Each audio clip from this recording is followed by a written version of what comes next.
नमो नमः साथियों, कैसे हैं सब लोग।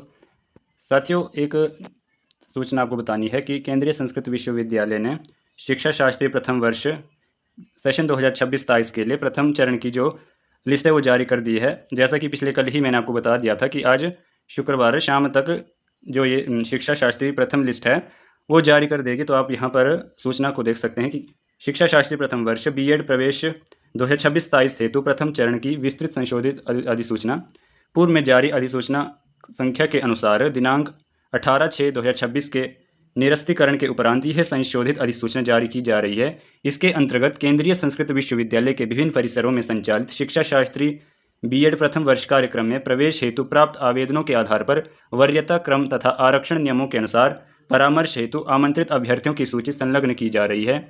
यह सूचना केवल परामर्श हेतु है, इससे किसी अभ्यर्थी को प्रवेश का कोई अधिकार प्राप्त नहीं होगा। आगे बोल रहे हैं कि परामर्श प्रक्रिया की सफल समाप्ति अभ्यर्थी की पात्रता सत्यापित होने के उपरांत ही प्रवेश प्रदान किया जाएगा। यानी कि ये जो लिस्ट निकली है यदि जब आप अपने पत्रों को डॉक्यूमेंट को परिसरों में जाकर सत्यापित कर लेंगे, उसके उपरांत ही आपको प्रवेश दिया जाएगा। चयनित अभ्यर्थियों को निर्धारित शुल्क समर्थ पोर्टल पर ऑनलाइन माध्यम से जमा कराना होगा।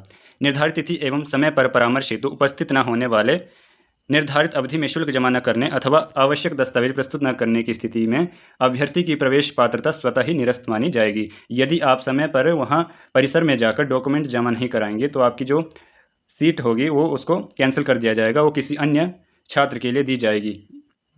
फिर आपने परिसर में जाना है तो क्या क्या डॉक्यूमेंट लेके जाने हैं, तो ये उन्होंने डॉक्यूमेंट बताए हैं कि शिक्षा शास्त्री बीएड का ऑनलाइन आवेदन पत्र जो आपके समर्थ पोर्टल से डाउनलोड किया होगा काउंसलिंग करते समय, वो आपको साथ ले जाना है। इसके बाद एक पार्ट बी फॉर्म होगी, ये साथ ले जानी है। पार्ट बी फॉर्म आपको सेंट्रल संस्कृत यूनिवर्सिटी.nic.in पर उपलब्ध मिलेगी। यदि आप इसे प्राप्त करना चाहते तो मैं कमेंट में अपना कमेंट में फ़ोन नंबर डाल रहा हूँ, उस पर आप मैसेज करके ले सकते। तथा जन्मतिथि प्रमाण पत्र हेतु आपकी 10वीं की मार्कशीट लगेगी और उच्च वरिष्ठ माध्यमिक +2 की मार्कशीट यदि प्राक शास्त्री की है या चाहे उत्तर मध्यमा की है तो उसकी डॉक्यूमेंट लगेगा। फिर शास्त्री और बीए का जो अंक तालिका है वो आपको साथ ले जाना है। यदि आपका 3rd ईयर का रिज़ल्ट नहीं आया है तो आप उस समय क्या करेंगे कि यदि आप सेमेस्टर में हैं तो 5 सेमेस्टरों की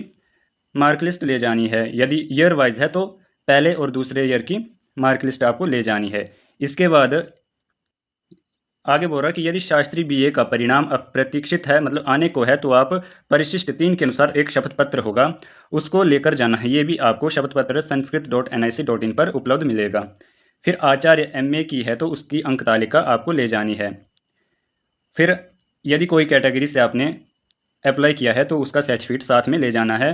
यदि पीडब्ल्यूडी अभ्यर्थी ने के अंतर्गत अप्लाई किया है तो आपको उसका डॉक्यूमेंट ले जाना है।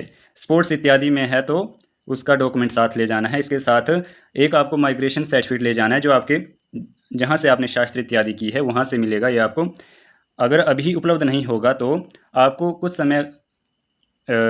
कुछ दिनों का समय दिया जाएगा, उसके निर्धारित समय में आपको जमा करना होगा। उसके साथ ही एक ट्रांसफ़र सर्टिफिकेट होगा, ये भी आपको विद्यालय से ही अपने ले जाना है जहाँ से शास्त्री की होगी।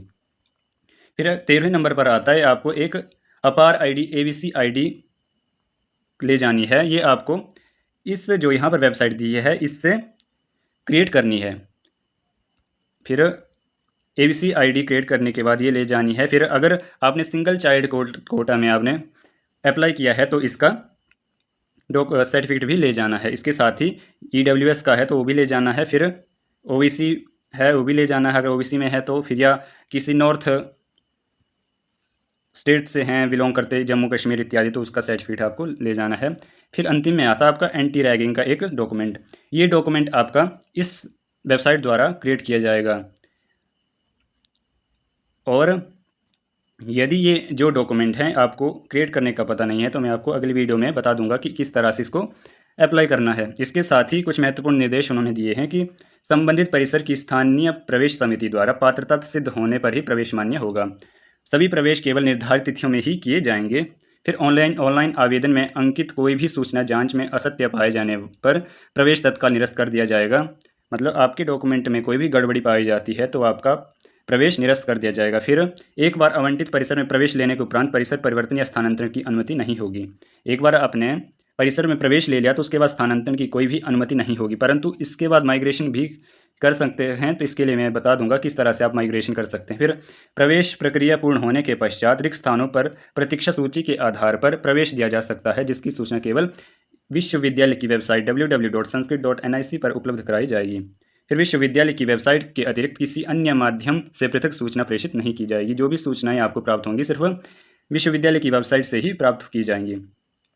बाकी भौतिक सत्यापन एवं प्रवेश, इसमें आपको बताया गया है कि यदि आपके पास डॉक्यूमेंट जैसे माइग्रेशन इत्यादि नहीं है तो आपको 31 अगस्त 2026 तक जमा करना होगा परिसर में। यदि आप 31 अगस्त 2026 तक शपथ पत्र के आधार पर आप जमा नहीं करेंगे तो उसके बाद आपकी जो प्रवेश होगा वो निरस्त कर दिया जाएगा। इसके बाद संपूर्ण शैक्षिक सत्र हेतु शुल्क संरचना क्या रहेगी ये आपको बता देते हैं। फिर इसमें आपको बताया गया है कि आपकी जो शुल्क होगी, यदि आप जनरल EWS इत्यादि से हैं तो आपकी जो प्रथम सत्रार्ध की शुल्क होगी वो 7500 रहेगी, और यदि SC ST PWD से हैं तो आपकी 7000 रहेगी। उसी तरह द्वितीय सत्रार्ध में भी आपकी शुल्क जो है 1700 जनरल और EWS के लिए रहेगी और 1200 SC ST के लिए रहेगी। फिर जब आप तृतीय सत्रार्ध में रहेंगे तो उसमें आपकी जो शुल्क होगी वो 7500 रहेगी फिर से, और कैटेगरी वालों के लिए 7000। फिर चतुर्थ सत्रार्ध में 1700 शुल्क होगा और कैटेगरी वालों के लिए 1200 रहेगा। इसी तरह से ये शुल्क हैं चारों सेमेस्टर के लिए। फिर यदि PWD के अभ्यर्थियों को 100% संपूर्ण शुल्क छूट रहेगी। अगर PWD से हैं तो आपको कोई भी शुल्क जमा नहीं करना पड़ेगा। फिर ये रही आपके अपवर्ड मूवमेंट संबंधित निर्देश, यानी कि माइग्रेशन इत्यादि अगर परिसर से ट्रांसफ़र चाहते हैं तो इसके लिए उन्होंने कहा है कि अपवर्ड मूवमेंट की विस्तृत जानकारी हेतु शिक्षा शास्त्री प्रवेश दिशा निर्देशिका का अवलोकन करें। केवल वे अभ्यर्थी जिन्होंने फेज 1 मतलब चरण 1 में प्रवेश प्राप्त कर लिया है अपवर्ड मूवमेंट हेतु पात्र होंगे। अपवर्ड मूवमेंट हेतु आवेदन करना पूर्णतः स्वैच्छिक है। केवल इच्छुक अभ्यर्थी ही इसके लिए आवेदन करें। जिन अभ्यर्थियों को अपने आवेदन पत्र में अंकित प्रथम वरीयता के अनुसार परिसर आवंटित होकर प्रवेश मिल चुका है उनके अपवर्ड मूवमेंट पर विचार नहीं किया जाएगा। फिर प्रथम चरण में प्रवेश न लेने वाले अभ्यर्थियों के कारण रिक्त हुई सीटों पर मेरिट के आधार पर अपवर्ड मूवमेंट किया जाएगा। और अपवर्ड मूवमेंट हेतु आवेदन करने से पूर्व अभ्यर्थी यह सुनिश्चित कर लें कि यदि उन्हें अन्य परिसर आवंटित किया जाता है तो वे वहां प्रवेश लेने के इच्छुक हैं। यदि कोई अभ्यर्थी स्वेच्छा से अथवा भूलवश अपवर्ड मूवमेंट हेतु आवेदन करता है तथा अपवर्ड मूवमेंट की प्रक्रिया में उसे नवीन परिसर आवंटित हो जाता है तो उसे नवीन आवंटित परिसर में निर्धारित तिथि एवं समय पर अध्ययन हेतु अनिवार्य रूप से उपस्थित होना होगा। इसके लिए आपको एक गूगल फॉर्म आएगी, उसको अप्लाई करना है। उसमें आप अपवर्ड मूवमेंट के लिए 1000 रुपये शुल्क लगेगा।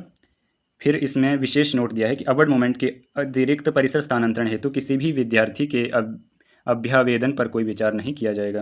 प्रवेश सुनिश्चित हो जाने के उपरांत सभी विद्यार्थियों को 7 जुलाई 2026 को आवंटित परिसर में अध्ययन हेतु उपस्थित होना अनिवार्य होगा, यानी कि 7 जुलाई से आपकी पूर्ण रूप से कक्षाएं आरंभ हो जाएंगी।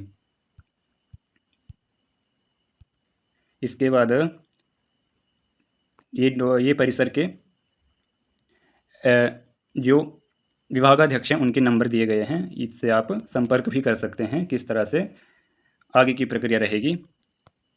बाकी जो भी नोटिस आता है तो आपको बता दिया जाएगा, और साथ ही चैनल को सब्सक्राइब कर लें ताकि आपको सभी सूचनाएं समय पर उपलब्ध हो सकें, और इसे ज़्यादा से ज़्यादा शेयर करें।